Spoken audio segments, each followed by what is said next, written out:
Hello everyone. अब हम व्यक्तित्व के प्रारूप उपागम के बारे में पढ़ेंगे।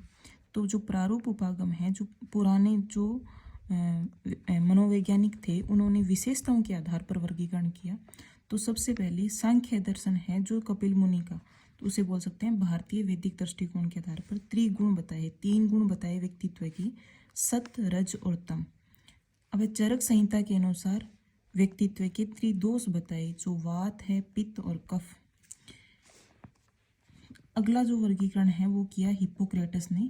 ये वर्गीकरण बहुत ज़्यादा इम्पोर्टेंट है क्योंकि वैज्ञानिक तरीके से यही जो है सबसे पहले वर्गीकरण किया गया था। तो हिप्पोक्रेटस ने लगभग 400 BC के अंदर और अपना वर्गीकरण दिया, और वो वर्गीकरण था शरीर में द्रव्य के आधार पर, यानी शरीर में कौन कौन से द्रव्य पाए जाते हैं उसके आधार पर वर्गीकरण किया था।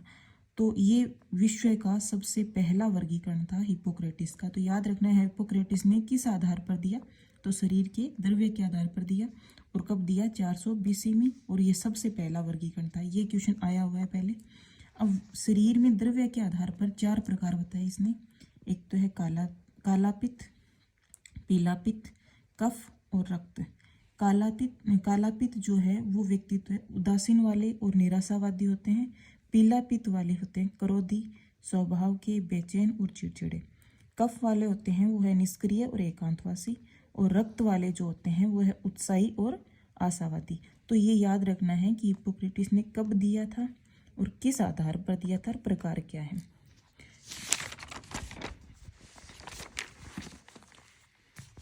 अब आगे का जो वर्गीकरण है वो है स्प्रेंगर का वर्गीकरण। तो 2 वैज्ञानिक थे, एक तो स्प्रेंगर था और एक हॉलैंड था, जिसने रुचि के आधार पर वर्गीकरण दिया है। तो स्प्रेंगर का पढ़ेंगे। तो स्प्रेंगर ने रुचि के आधार पर, यानी व्यक्ति की किस हिसाब से रुचि है उस आधार पर वर्गीकरण दिया। इसको समाज शास्त्रीय दृष्टिकोण आधार भी कहते हैं। इसने 6 प्रकार बताए कि व्यक्ति की रुचि किस चीज़ में है, उस आधार पर 6 प्रकार बताए। तो देखो, रुचि यानी टाइप ऑफ मैन, हर व्यक्ति की अलग अलग रुचि होती है ना। तो टाइप ऑफ मैन ये व्यक्ति के प्रकार, तो उसकी रुचि के आधार पर ये किताब याद रख लेना। फिर है नंबर 1 है सैद्धांतिक, यानी जिनके सिद्धांत जो है वो होते हैं, जैसे पत्रकार है, चाहे कोई बुरा काम हो या अच्छा काम हो वो पहुंच जाते हैं, उसका सिद्धांत है वो काम करना। तो सैद्धांतिक व्यक्तित्व वाले इसमें आते हैं, जो समझौता नहीं करते चाहे कैसी ही परिस्थिति हो। जो इसमें आता है पत्रकार, लेखक, दार्शनिक और कवि। दूसरे होते हैं आर्थिक व्यक्तित्व वाले, यानी जो पैसा कमाना चाहते हैं, वो जो व्यापारी, दुकानदार और उद्योगपति। तीसरे होते हैं राजनीतिक, जो कि हमेशा अपनी प्रभुत्व बनाना चाहते हैं, वो होते हैं राजनेता। चौथा है सामाजिक व्यक्तित्व है, जो समाज में रहना पर ज़्यादा पसंद करते हैं, सामाजिक कार्यों में ज़्यादा रुचि लेते हैं, वो है शिक्षक और कार्यकर्ता।